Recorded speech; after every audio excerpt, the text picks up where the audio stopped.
Добрый вечер, дорогие друзья. Как выявил свежий соцопрос Фонда «Общественное мнение», почти 80% россиян не хватает денег до зарплаты. Поэтому неудивительно, какую обостренную реакцию телезрителей вызвало журналистское расследование «Авиабилетная аномалия», показанное на телеканале «Россия-1» и сопровождавшееся в программе специальный корреспондент студийным обсуждением. И хотя я бы лично назвал продемонстрированный фильм «Путешествие дилетантов» вслед за Булатом Акуджавой, острота вопроса, особенно для нашей республики, очевидна. И проблема высоких тарифов на авиаперевозки никогда не замалчивалась. Но информационный вброс сделал свое дело. Тут же включили форсаж многие издания и интернет-страницы. И вот уже словосочетание 300% накрутки воспринимается как что-то доказанное. Хочется по этому поводу напомнить изречение Марка Твена. Шум ничего не доказывает. Курица, снесшая яйцо, часто квохчет так, как будто она снесла небольшую планету. Тем не менее, я также посчитал необходимым обратиться к проблематике авиаперевозок. Но поговорить об этом мне было интересно с человеком, которого, на мой взгляд, попросту подставили. Очернили при помощи элементарного телевизионного монтажа, а после стали требовать его голову. Я, конечно же, имею в виду первого заместителя министра транспорта и дорожного хозяйства Республики Саха, руководителя департамента воздушного транспорта Георгия Егорова. Разговор с ним получился насыщенным и интересным, а начался он вот с такого вопроса. С этого начнем. Мы действительно потеряли отрасль гражданской авиации с развалом Советского Союза и, соответственно, наверстываем ее сейчас вот за последние 25 лет. Мы много утратили за эти 25 лет? Да, я с вами соглашусь. Вот начиная с 91 года мы очень много утратили, да, вот, ну, даже вот я говорю только про авиацию Якутии. Мы потеряли очень много, вот первое, это квалифицированных кадров, которые вот 90-е годы, там, кто уехал в другие регионы России, да, страны СНГ, ну, те, кто перешли в другие отрасли. Мы вот потери вот этих кадров мы ощущаем сегодня. По аэропортовой сети у нас до 91 года у нас было 49 аэропортов. На сегодняшний день у нас 32 аэропорта. Спрос диктует предложение. Ан-2, Ан-3, Ми-8 обслуживают 143 межулусных маршрута, чего, конечно, в России нигде больше нет. И субсидирование внутрирегиональных перевозок в 2002 году также впервые ввела Республика Саха-Якутия. Это вот я благодарю своих предшественников, да, которые вот сидели на моем кресле. Вот 2002 год это Олег Тимофеевич Гринченко. Это вот по его настоянию, по расчетам его команды, вот это впервые было сделано в 2002 году. И вот смотрите, вот мы тогда перевезли всего 9 тысяч человек в 2002 году, а на сегодняшний день мы вот по итогам 2015 года вот в внутриулусных перевозках перевезли 27 тысяч человек. То есть, ну, есть прирост, да? Да, три раза прирост. Есть еще, ну, я бы сказал, еще вот есть возможность, да, вот добавить к 27 еще, ну, 5-6 тысяч еще можно добавить. А ресурсы есть? Это вот, это будет зависеть, это от чего зависит, да? Это вот зависит, первое, ну, самое простое, это субсидирование. То есть государство опять выделяет деньги, субсидирует этих пассажиров перевозимых, да? И второй момент – это замена воздушных судов. К теме замены воздушных судов мы еще вернемся. А сейчас поговорим о тарифообразовании. Вот вы знаете, 1 мая в киосках Якутска стоимость обычных воздушных шариков варьировалась в пределах 200-350 рублей. Это я к тому, что в данном случае цена была взята явно из воздуха. А как составляется плановый расчет тарифа на авиабилеты? Первое – это сухой летный час, то есть стоимость летного часа авиакомпании, да, вот на данном типе воздушных судов. Например, вот ну, у авиакомпании «Полярные линии», например, на Ан-24 это где-то 60 с копейками. У Якутии там 58 или 59. По керосину, вот, например, в Якутске заправка в крыло, есть такое выражение, когда вот нажал на пистолет, топливо побежало, вот эта тонна стоит 38 тысяч там. Ну, 38 400, где-то вот в данных пределах. А когда мы вот на этом же самолете прилетаем, там тот же Саскалах, Черский, там, Чакурдак, цена вопроса стоимости керосина растет до 51-52 тысяч. И плюс где-то 8-9 тысяч в крыло. То есть, то есть получается, вот стоимость керосина в крыло, например, ну, вот той же Зырянка, где вот передача упоминалась, да, это где-то будет стоить 61 тысяча с копейками будет. Третья составляющая, ну, наибольшая, это аэропортовые расходы. Это взлет-посадка, обеспечение авиационной безопасности. Если говорить об аэропортовых сборах, то должен акцентировать ваше внимание на том, что требования к Пулково, Внуково или аэропорту Зырянка одинаковые, а их пропускная способность, понятное дело, различна. Но в цене билетов сидит еще НДС. Может, стоит выйти с предложением о его сокращении? Раньше было 18, да, а сейчас 10%. То есть, а мы предлагаем, вот, сколько у нас мы делали предложений, мы республика делали, да, и другие авиакомпании. Министр транспорта Российской Федерации товарищ Соколов говорил, да, ребята, давайте мы сделаем НДС на выполнение внутренних перевозок, обнулим, сделаем ноль.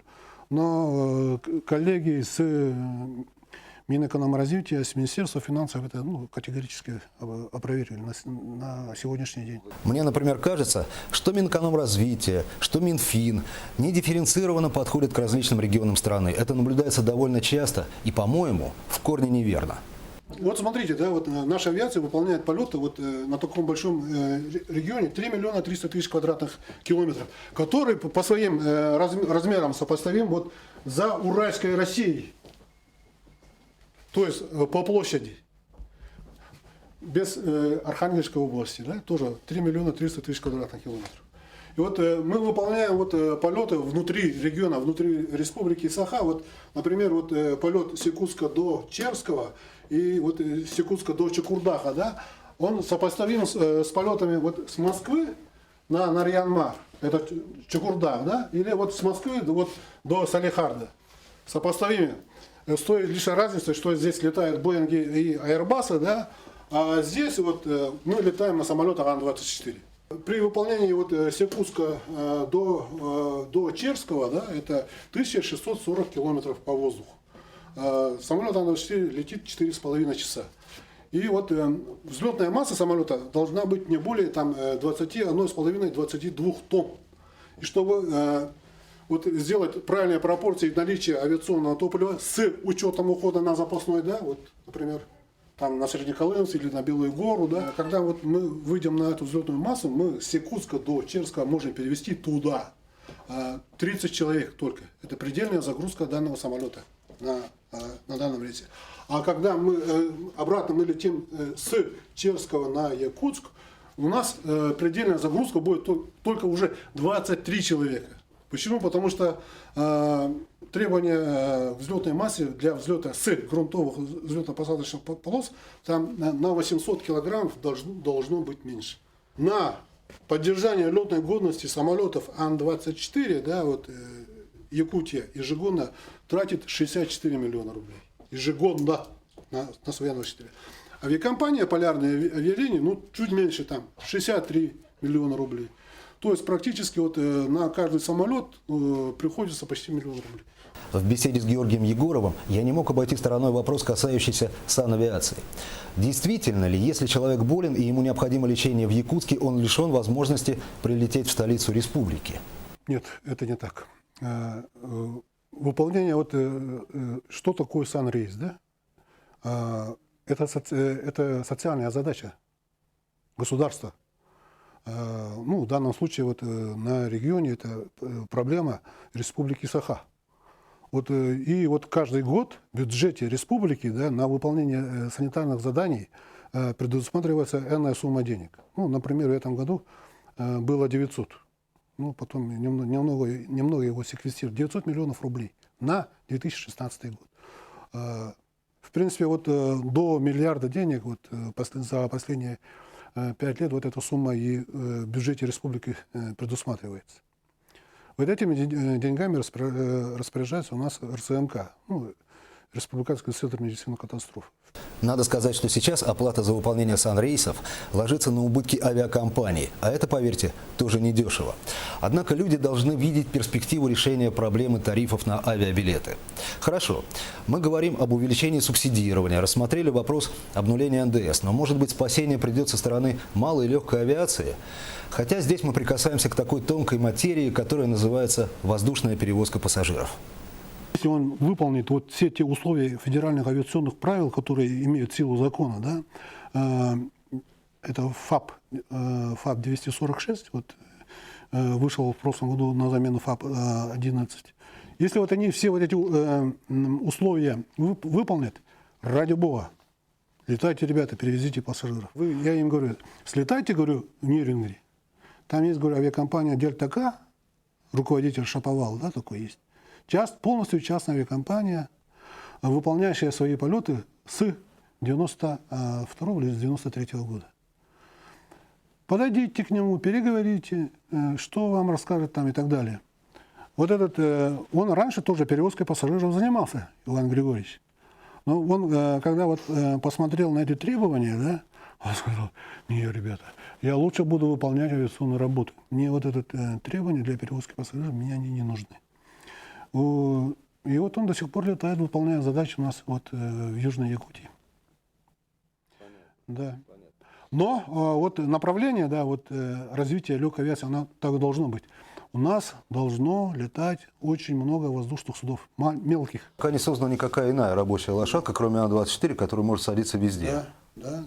Или есть какой-то проект? Нет, вот ЕЖА вот, анонсирует Ил-114, серийное производство, которое начнется в 2018 году, ну, через 2 года. В принципе, мы этот самолет рассматривали в конце 90-х годов, 2000-х, для полярных авиалиний. И когда мы посмотрели, ребят, да он же не подходит на грунт, на наши аэродромы не подходит. 64 человека, вот, ну, низкое расположение крыла. Ну, и ряд вопросов, связанные вот, с данным воздушным судном. Аналогов, конкурентов, я бы сказал, Ан-24 на сегодняшний день нет. Ну о конкуренции в авиации, о сезонности тарифов и о многом другом, на что просто не хватило сегодня времени, мы поговорим завтра в прямом эфире «Арены событий» на канале Саха-24 с генеральным директором авиакомпании «Полярные авиалинии» Александром Тарасовым. Ну а вопрос «Куй продист?», кому выгоден весь случившийся ажиотаж, остается пока без ответа. С вами была «Арена событий», программа для тех, кто хочет знать события в лицо. Всего вам доброго. До свидания.